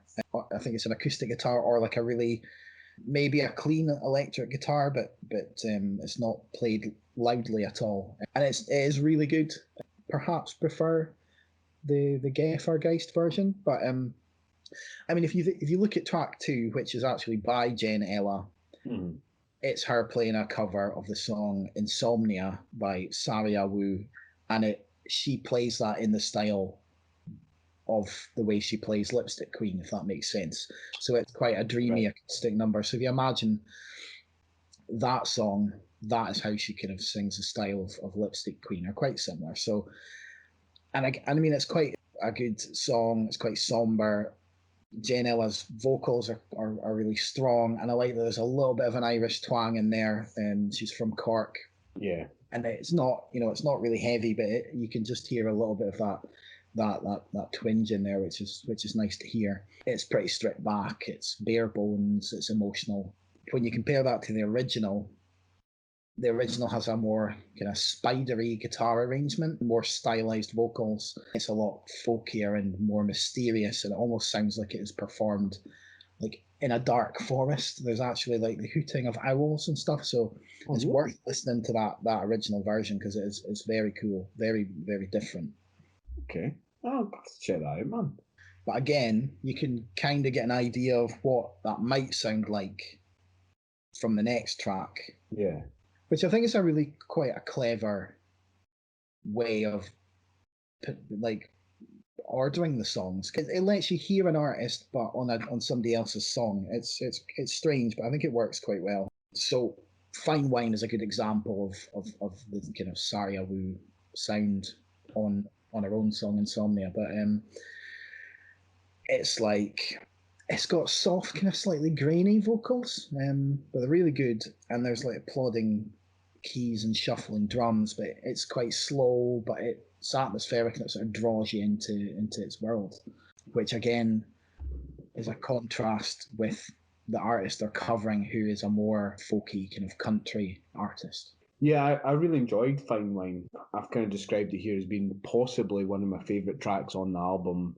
It's very I really enjoyed it, and I would agree that the kind of vocals do sound quite grainy. I've described them, there is a timbre to her voice. However, she kind of mostly sings, I would say. Yeah. Which I really liked. I'm all about spoken word at the moment, and that's what I enjoyed the second track. When Jen L was covering Saria's song, I quite enjoyed that juxtaposition between the kind of spoken word and then when she goes on to sing. I really quite enjoyed that. As for kind of Fine Wine, I would agree. I really, really liked the kind of slow, shuffling, minimalistic kind of feel to it. It was kind of low-key drum beat with almost kind of muted, atonal, underwatery sounding electronic flanges and pulses, which, yeah, was right up my street, man. Yeah. There seems to be a bit of sort of, the album kind of jumps back and forth between these kind of those types of tracks, songs, and more acoustic kind of singer-songwriter styles, doesn't it? It does. I would agree with you there, because although kind of track number 5, "Get Over Yourself," which is Amy Huckstep track covered by Sieti, who's a Glasgow-based singer and songwriter. I've described it sounding as almost like an epic glam rock piece, straight from the kind of 1980s. There's certainly a number of guitar solos in there that could have been lifted straight from that era anyway. Yeah, absolutely. Felt like a ballad, like a proper rock ballad in my opinion. Yeah, no, I agree with that. It's a really good track actually. The one before it, where it's one of these acoustic songs, the song they're actually covering is like, she's singing in an acoustic way, but the original is almost like a really bombastic, like surging behemoth of a song, and it's like the vocal style is like, it's like an artist like Pink or something like that. It's that kind of song, but she's done a stripped back acoustic version of it. So it's even, it's like the songs, they jump between sort of electronic sort of ones and acoustic ones, but the songs that are being covered, the way they're being covered also jumps around that way as well. There's not somebody covering an acoustic song as an acoustic song. It's usually taking something very different from their own style and transforming it. So I take it track number 6, Yellow Teeth, is like the original is very different then, because I liked Yellow Teeth. I liked what kind of Amy Huckstep did with it. Again, one of my favourite tracks on the album. I really liked the kind of fragility of her vocals coupled with the acoustic guitar. For me, going back to what we were saying about the first track there, about it coming or sounding as if it came from a soundtrack, I felt as if this sounded like something from like an indie flick, like an indie kind of rom-com. Okay, yeah. The original version is, it sounds like I've written a vintage live performance. It almost feels like it's performed in front of an audience, and there's a little bit of warble to some of the sounds, and the piano sounds kind of far away behind the vocals, and it feels deliberately from the past in a way. Okay. It's quite a cool song as well, the original version.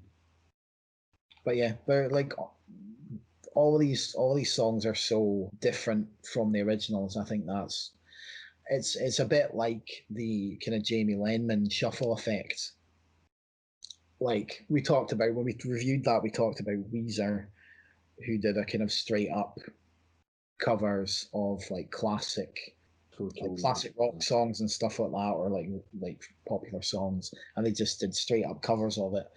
Whereas Jamie he took songs and he reinterpreted them, and that's what this does. Mm. It's a lot more interesting than perhaps your standard somebody singing Wonderwall, or just covering Wonderwall or something like that. You know what I mean? Just a straightforward cover. Yeah. So there's a lot of cool stuff on here. The Mima Moreau, who covers Post-Coal Prom Queen, that I think is actually a live performance. I think it says that on the track. And it's just her high-pitched vocals over this gloomy organ dreamscape. And it's, the vocals are really catchy. And then the Post-Coal Prom Queen version is just a more gothic version, but with a much more of a stomp through it. But the cover captures the tone quite well. Whilst it's different in the way it's performed, it's similar in tone. So it kind of captures the essence of the song, I suppose, without sounding too pretentious. Yeah. And then that's immediately followed up by track 8, which is the Chiara Bailey cover by Post-Coal Prom Queen, who are another Scottish electronic duo. I love this track as well, man. And the electronic sounding, the alt pop tracks really kind of stood out for me. I've described this as being an absolute banger of a song. It opens with some kind of animal, almost jungle type sound effects before it catapults into a lush and luxurious kind of 80s synth pop banger with some really infectious kind of flourishes of almost kind of 8-bit noises. Yeah, definitely. Which I loved. Yeah, that's brilliant. I've got nothing more to say about it other than what you've said, man. You've covered it. But again, the original is just an acoustic, sort of quite an achingly beautiful acoustic song with this like brooding piano. So they've turned it into this mad, like you said, 80s synth pop banger. Aye, yeah. I mean, I suppose this album's it's done what it's set out to do. It's about kind of bringing attention to Scottish female artists, and off the back of listening to this album, I've then went on to follow the likes of Pinlight, Post-Coal Prom Queen.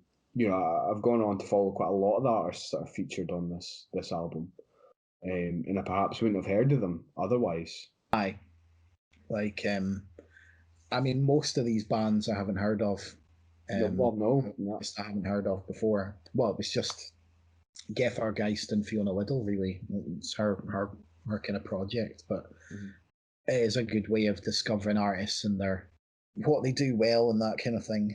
Yeah, I just like how varied it is, and I think I probably prefer the more electronic heavy songs generally. I would agree with you. However, I have to mention Minotaur, the Aurora Engine cover by Francesca Ortisi. It was a track that really grew on me. I wasn't too sure what to really make of it at first. However, I would say that Francesca's vocals on it are phenomenal. I mean, they're really kind of it's a standout piece. She effectively singing along to what is effectively a pretty basic kind of backing track. I've described it as having a real R&B kind of feel to it. However, I don't know if I necessarily agree with that now in hindsight. But honestly, there were moments where vocals kind of had the hairs on the back of my neck standing on end. I just thought they were breathtaking. I just thought they were really, really good. Yeah, I really like Minotaur as well. And it's interesting what you said about the sort of R&B sound, because the previous track is the cover of the Francesca, and if you listen to the original, her own version of Liability it's very 90s soul and R&B. Is it? Right, okay. It like conjures up memories of like TV shows like Moesha and The Fresh Prince and that kind of era of Okay. music. So she's definitely brought that into her cover of Minotaur, and it's a really strange version, but something about it just kind of draws you in. There's part of it where there's this sort of soaring call of Minotaur. It reminds me, I don't know if you heard the Tenacious D song Sasquatch, Yeah. when they're like Yeah. singing Sasquatch, we know your legend's real. Yeah. All It's a of good track. Minotaur is sort of like that kind of cheesy way, which I really like. Just the whole part about the Minotaur lives in a maze. Minotaur lives in a maze. He chases his tail. He runs around in circles and in triangles and in squares. It's just bizarre. It's a bizarre song. You don't know what would be taking a Minotaur home with you, though. I'll fucking wreck your house.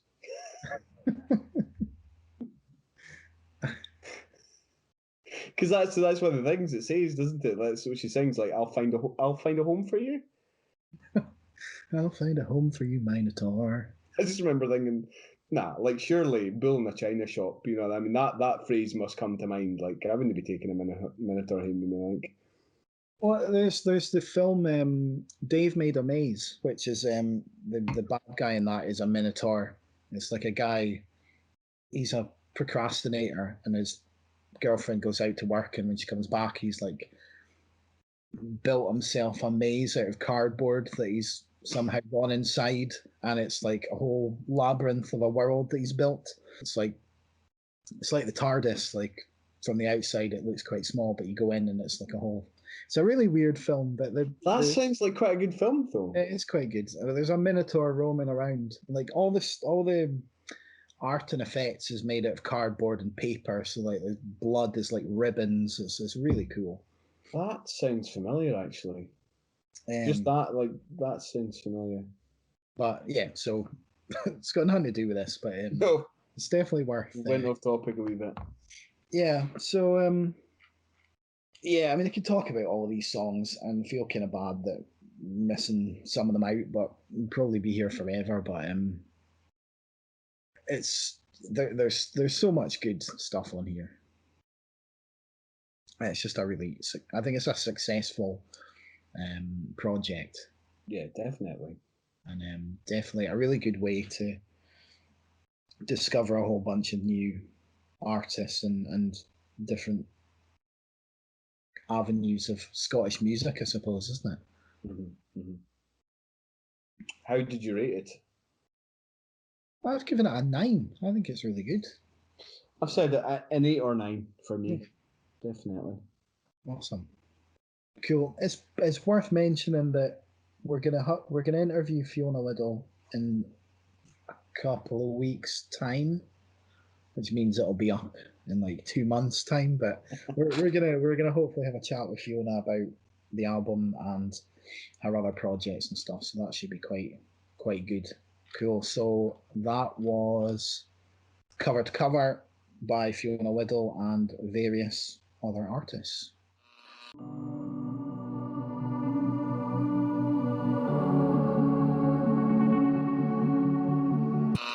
Finally, feel alright. At last, I enjoy a glass. Lit before you left, stirring the calm before the storm.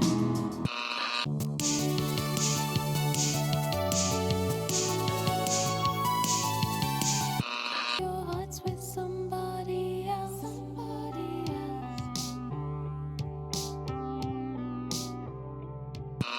Cause I've been tired of this immaturity. Expressing feelings has a meaning, don't just hit the gym. The door chases you still. He runs around and circles still. Okay, we're on to the last one then. I just got a text from my sister. Mm-hmm. And I feel as if you'll probably find it quite funny. So she sent me this. I don't know how well you can see that. Is that wine or something? No, it's elderflower cordial. All right, okay. I mean, it clearly says on it, it's cordial.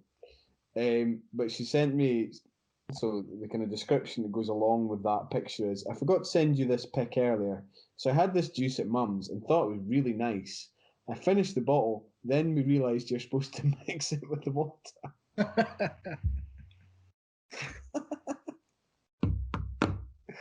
She'll As have you the do. runs. Eh? She'll have the runs. Oh, she loved the scoots.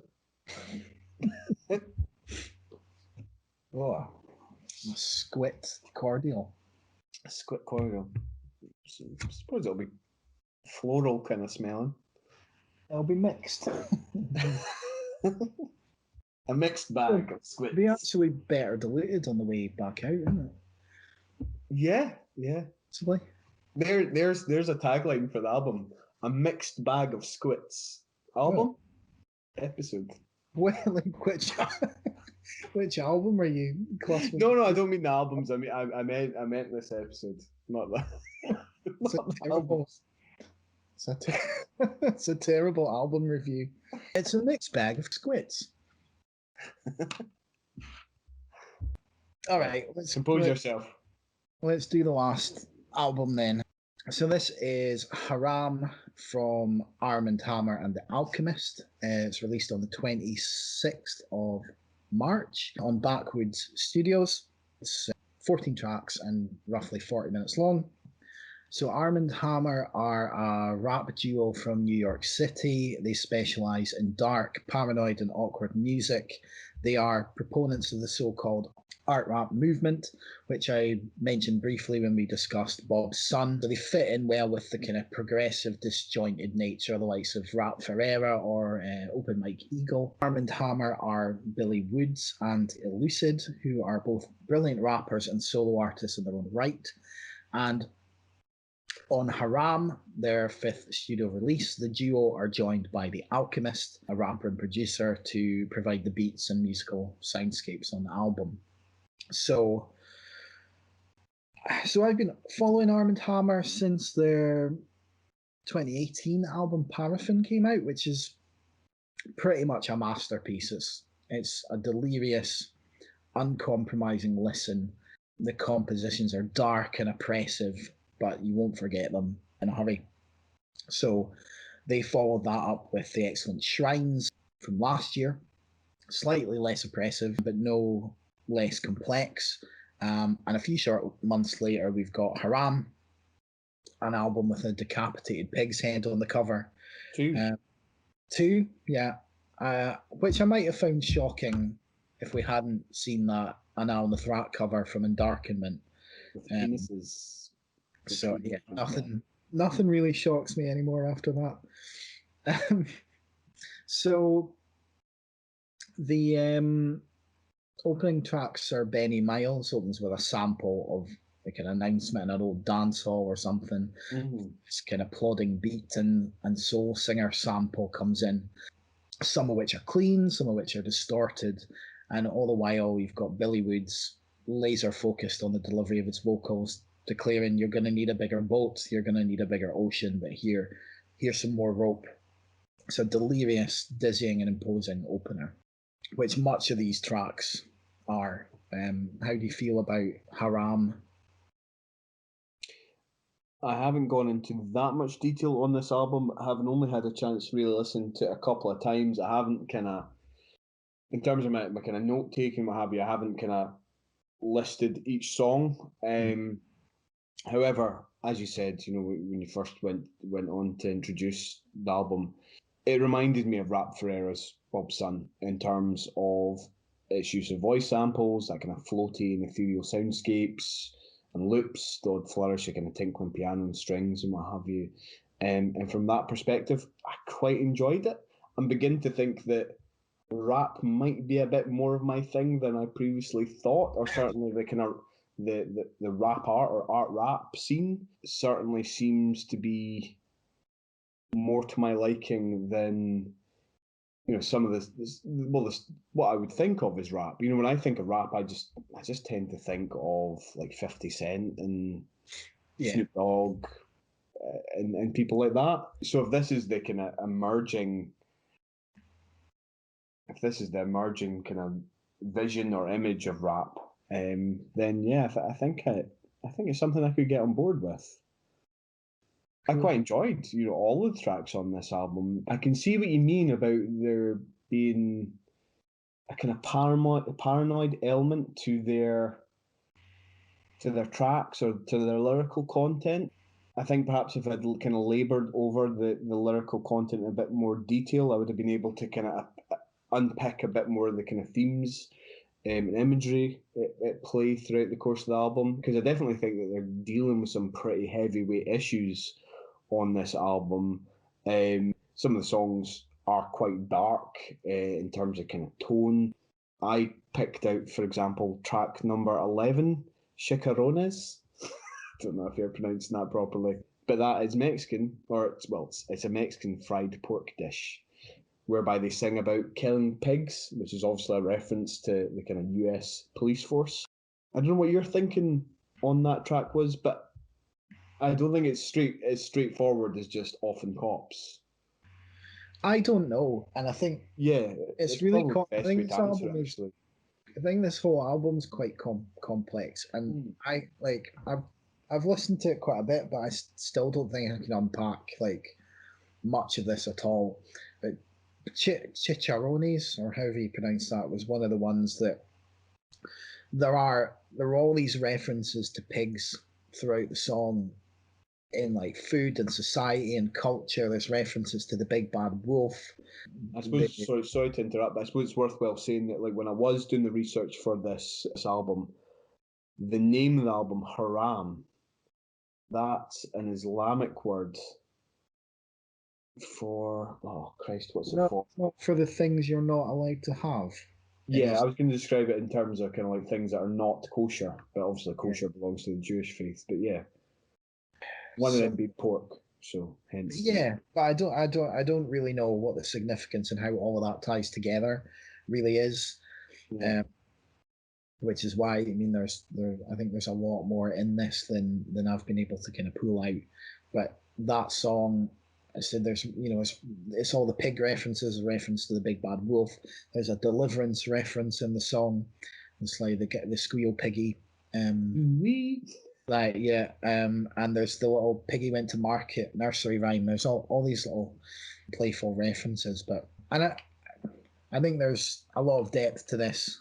Definitely. But there's also a lot of just really cool shit on here. I mean, the second song, Roaches Don't Fly, is just it's got this really trippy sampling, and there's a sort of almost 80s sci-fi vibe to the instrumentation, but at the same time there's these really slick guitar solos that are thrown in here and there, alongside a sort of almost snide delivery of the vocals. Go, you don't have to be here if you don't wanna, you don't have to be here if you don't wanna.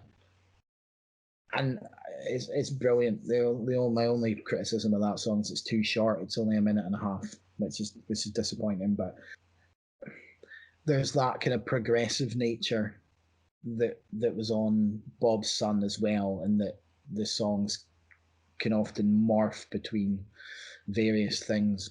Yeah, there's so much cool stuff. There's lots of smoke and jazz and soul. But there's also, I'm trying to find which track it is, but it's almost like the music is played in reverse. It's Pepper Tree, which is that is quite a strange one, isn't it? I think there's a guest. Is there a guest artist on that track? I'm not sure. There might be. There's a few guests on here. Yeah. But I can't remember if Pepper Tree is one of them. But it is it's been played in reverse, which is really experimental and really quite confusing. I think my brain finds it a little bit difficult to cope. And then there's a really weird singing woman towards the end. It's a really strange combination of things, and quite experimental, which but always this is never boring. There's always something going on, whether it's spurts of like booming bass or like spurts of experimental jazz, or just interesting lyrics like on Wishing Bad, there's no clocks, you don't break rocks, watch yourself rot in a box, dirt in your nostril, worms in all your thoughts. And there's lots of like references to decay and death in that song. It's even the voice samples or the sound clips themselves are quite thought provoking a lot of the time as well, aren't they?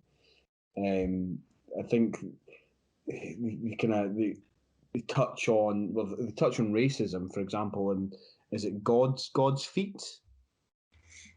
I don't know if they particularly touch on racism, but they talk about race, and it sounds like a Cockney, like an English guy saying, like, God created all these different people with different colours, and it's like, red, yellow, black, brown, whatever, white, and then like there's somebody who sounds as if he's kind of Jamaican descent, being like, yeah, but white isn't a colour, like almost like white is the absence of colour.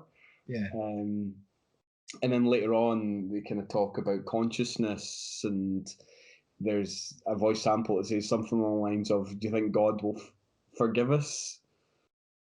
I like all that, man. Yeah, there's just tons of stuff to try and like eke out of this every time you listen to it. There's a song, Robert Moses.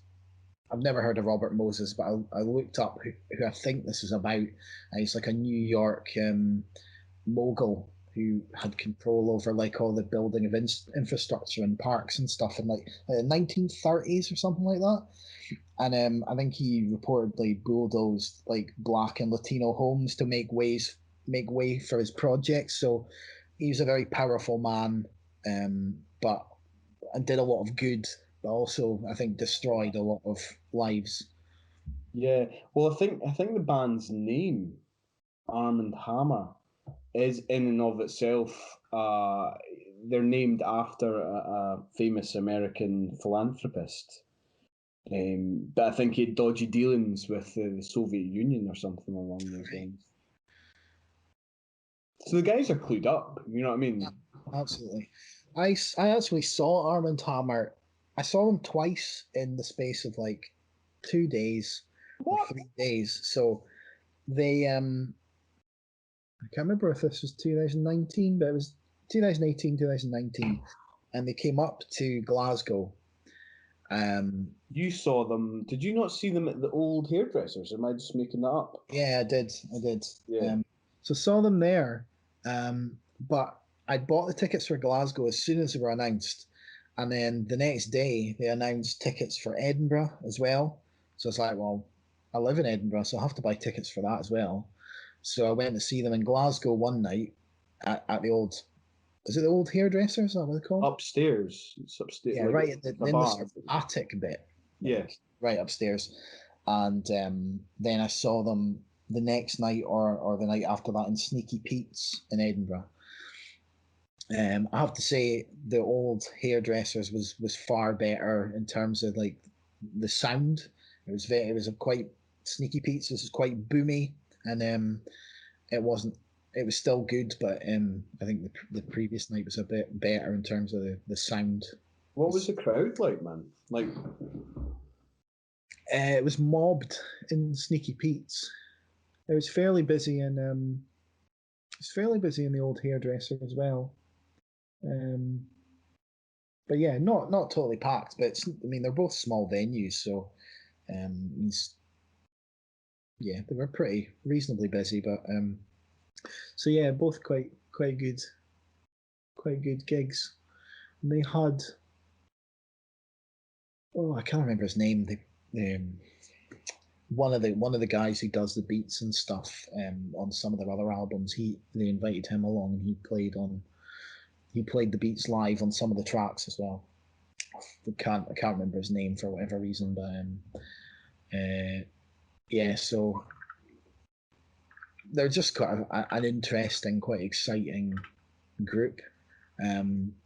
I like how sort of aggressive the vocals are at times as well. I think that's really cool.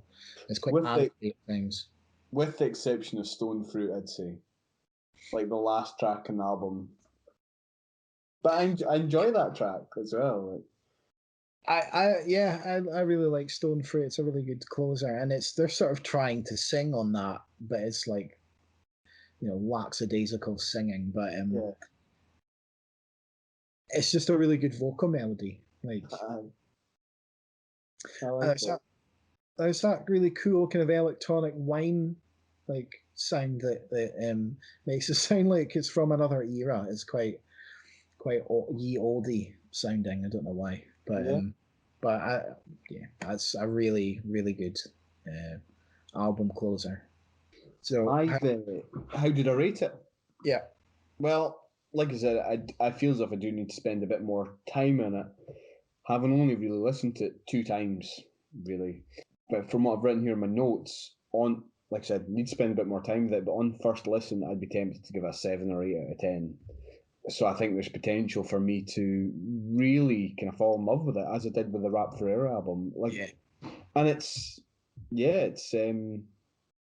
I never thought I'd be into this type of thing. But as I said, if this is the kind of new and emergent rap scene, then it's something I can definitely get on board with it. Awesome. Interestingly, Backwoods Studios are quite an exciting label. I think it's Billy Woods' label, and he does his own solo stuff, which is very similar to this. But he guests on a lot of other people's tracks and stuff. And I think Backwoods Studios are a label to watch. Like whenever they release something, I'm interested in hearing it. So definitely worth keeping an eye on them too. As for this album, I've given it a 9. I really like it. I've listened to it a bit more than you, but I still haven't listened to it enough. Just the more I listen to it, the more I like it. So, and I already really like their stuff. Hammer anyway. So, this is maybe a little bit more accessible than Paraffin, perhaps, but it's still a difficult listen, I would say, but a rewarding one. Sure. All right, so that was Haram by Armand Hammer and The Alchemist. You're gonna need a bigger boat, you're gonna need a smaller ocean, but here's some more rope. You don't have to be here if you don't wanna. I used to cut grass and smile like I meant it. We squatted in the shade when the mowers overheated. I'm stubborn, I am my mother's love, measured in eyedroppers, burnt rubber from the coppers, the eye doctor left.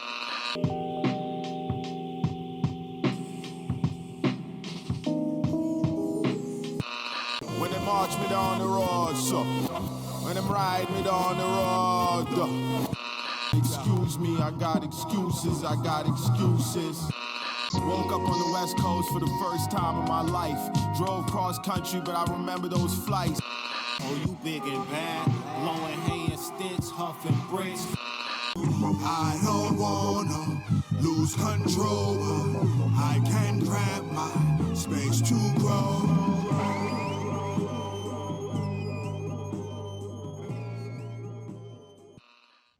Okay, that's them all. That's us. Thought about anything.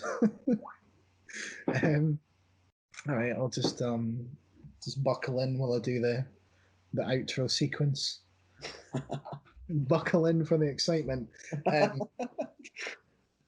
Okay, so there you go. That's another episode of the Scratchcast in the bag. We'd love to know your thoughts on what we've covered, and if you do like any of the bands or artists, then make sure you send some love their way, and please do consider supporting some of the charities that are featured on here by purchasing some of the albums and compilations we've discussed. If you want to show support for the show, then make sure you subscribe to the Scratchcast on Spotify, Apple, Google Podcasts, wherever you get your podcast from. And please remember to leave us a nice review, because this helps spread the word. If you really want to level up and feel good about yourself, you can also buy Grant and myself a coffee at buymeacoffee.com. You can always send us a message there to let us know how you think we're doing and what we can improve on and what you think we should cover in the future. The link is in the show notes. Again, if you'd like to be featured on Submission Corner, please send us your submissions for consideration. send them to theheadscratcher@outlook.com or just message us on our social media channels. You can't wait for the next episode, then head over to theheadscratcher.com. You'll find all sorts of pop culture reviews, recommendations, alternative music playlists, interviews, and of course all the previous episodes of the podcast. March and April's alternative music playlists are out now. Some of my choice cuts from March's playlist are Husk by Pupil Slicer, Red String Map by Nervous Dater, Over and Over Again by Alice is Sleeping, and One of the Last by Mellow Music Group, Marlowe, L'Orange, and Solemn Brigham. That last track is for hip hop fans is just like spot on. So good. You can also find us on YouTube, where you can find full episodes, individual reviews, playlists, and interviews. So please remember to like, follow, and subscribe there for updates. And finally, if you've made it this far, all that's left to say is thanks for listening, and as always, please tell your friends, your colleagues, your parents, and your pets. We'll catch you on the next episode. Bye. It's not finished. It's finished.